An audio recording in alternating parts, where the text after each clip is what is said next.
श्री सीताराम भगवान की जय। प्रश्नोत्तर मणिमाला भाग 13 दान में आपका स्वागत है। प्रश्न 1, क्या मृत्यु के बाद नेत्रदान करना उचित है? उत्तर, सर्वथा अनुचित है। जैसे संपत्ति देने का अधिकार बालिग यानी वयस्क को होता है, नाबालिग यानी अवयस्क को नहीं होता, ऐसे ही शरीर के किसी अंग का दान करने का अधिकार केवल जीवन मुक्त महापुरुष को ही है। जिसने अपनी मुक्ति यानी कल्याण कर लिया है, अपना मनुष्य जन्म सफल बना लिया है, वह बालिग है। शेष सब नाबालिग है। जीवन मुक्त महापुरुष भी शरीर के रहते हुए ही नेत्रदान कर सकता है, शरीर छूटने के बाद नहीं।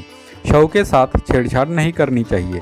शव का कोई भी अंग काटने से अगले जन्म में वह अंग नहीं मिलता। अंग मिलता भी है तो उसमें कमी अथवा चिन्ह रहता है। कुछ व्यक्तियों में पूर्व जन्म का चिन्ह इस जन्म भी देखा गया है। बालक के मरने पर माताएं उसके किसी अंग पर लहसुन लगा देती है तो वह चिन्ह अगले जन्म में भी रहता है।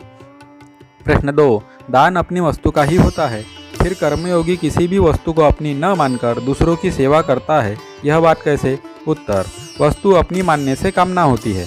उसी की वस्तु उसी को दे दी तो फिर कामना कैसे? कामना करना बेईमानी है। वास्तव में अपना कुछ नहीं है।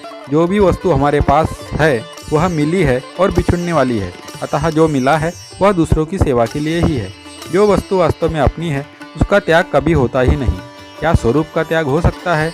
क्या सूर्य अपनी किरणों का त्याग कर सकता है? नहीं कर सकता। त्याग उसी का होता है जो अपना नहीं है पर भूल से अपना मान लिया है। अतः अपनी मानकर वस्तु देना राजस तामस त्याग है, जिससे मुक्ति नहीं होती।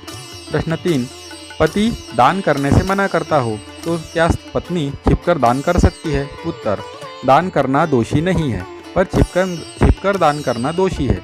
स्त्री को चाहिए कि वह पति से मासिक ले और उसमें से अर्थात अपने हक के रुपयों में से दान करे। अपने हिस्से की वस्तु में तो उसका अधिकार है ही।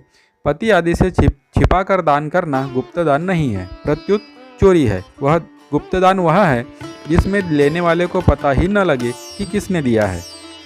प्रश्न 4, कुछ लोग अपने घर के बाल बच्चों को, पत्नी को वस्तु न देकर दूसरों को देते हैं, उनकी सेवा करते हैं, यह उचित है क्या?